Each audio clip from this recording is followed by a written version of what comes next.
বাংলাদেশে এই মুহূর্তে সবচেয়ে বেশি আলোচিত রাজনৈতিক দল আমজনতার দল। আমজনতা দলের সদস্য সচিব তারেক রহমান ইতোমধ্যেই 100 ঘন্টার উপরে অনশন করেছেন তার নির্বাচনী দলের নিবন্ধনের জন্য। সিলেট নির্বাচন অফিসের তথ্য বলছে এই জেল রোডের আনন্দ টাওয়ারে রয়েছে তার অফিস। আমরা খুঁজব তার অফিসের কার্যক্রম এবং সিলেটের সাংগঠনিক অবস্থার তৎপরতা। সিলেট নির্বাচন অফিসের তথ্য অনুযায়ী এই জায়গায় আছে আমজনতার দল অর্থাৎ তারেক রহমানের দলের অফিস, আনন্দ টাওয়ারের 4 তলা। কিন্তু আমরা পুরো 4 তলা ঘুরে দেখেছি, 5 তলা দেখেছি, 3 তলা দেখেছি, কিন্তু বাস্তবে আমজনতা দলের কোনো অস্তিত্বই এখানে পাওয়া যায়নি।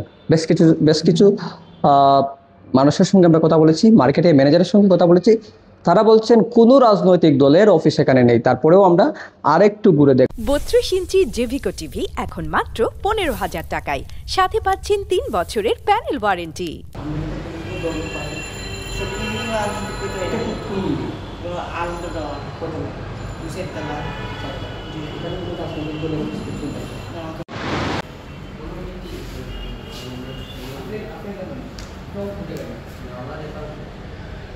আমার নাম হচ্ছে কারি জিলাল আহমদ সাহেব। আমি হচ্ছে আনন্দ টাওয়ার ম্যানেজার পদে আছি। আনন্দ টাওয়ার জেল রোড, সিলেট পুরাতন জেল রোড এটা বলা হয় এটা। আর এটা আমরা যে ফ্লোরে দাঁড়িয়ে আছি এটা হচ্ছে লিফটের 3 তলা আর এমনি 4 তলা। এটা হচ্ছে এসআর ক্যাপিটাল শেয়ার মার্কেট। আর তারপর পরবর্তীতে যেটা আছে ইভেন্ট অ্যাসোসিয়েশন, তার পরবর্তীতে এখানে আছে ইউরোলিং এবং এফোর এডমিশন, তারপর এখানে আছে চিটাগং স্টক।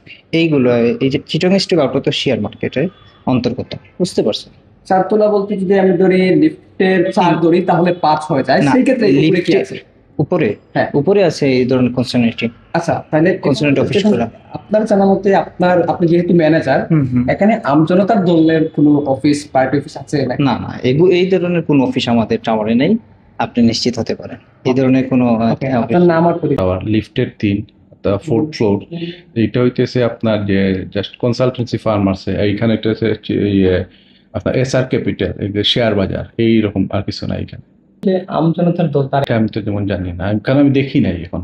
বা কোনো রাজনৈতিক দলের অফিস থাকতে পারে বা এরকম কিছু মনে হচ্ছে আপনার? না, আমার কাছে লাগে না এখন। এই ফ্লোরটা তো আপনি ঘুরে দেখেছেন বা হ্যাঁ, আমি ফ্লোরে পুরাই আমাদের মানে সব অফিসগুলো পরিচিত। যেমন এইখানে আছে ইউরোলিঙ্ক, এরপর ওই পাশে আছে আপনার ইভেন্ট, আর ওই পাশে আপনি আর আছে এফোর এডমিশন, এইগুলাই। এখানে তো কোনো অফিস নাই আর। আনন্দ টাওয়ারের এই ফ্লোরে সব ফ্লোর অর্থাৎ 3 তলা, 4 তলা, 5 তলা সব ফ্লোর ঘুরেছি এবং বিভিন্ন জনের সঙ্গে কথা বলার চেষ্টা করেছি। বাস্তবে আমজনতার দলের কোনো অস্তিত্বই পাওয়া যায় না। নির্বাচন অফিসে যে তথ্য বলছে এই জায়গায় আমজনতার দলের অফিস, কিন্তু এই জায়গায় কোনো রাজনৈতিক দলের অফিসের অস্তিত্ব পাওয়া যায়নি। আমরা বেশ কয়েকজনের সঙ্গে কথা বলেছিলাম, এখানকার ব্যবসায়ী এবং মার্কেটের ম্যানেজারের সঙ্গে কথা বলেছিলাম। তিনি বলছেন এই জায়গায় আমজনতা দলের কোনো অফিস নেই।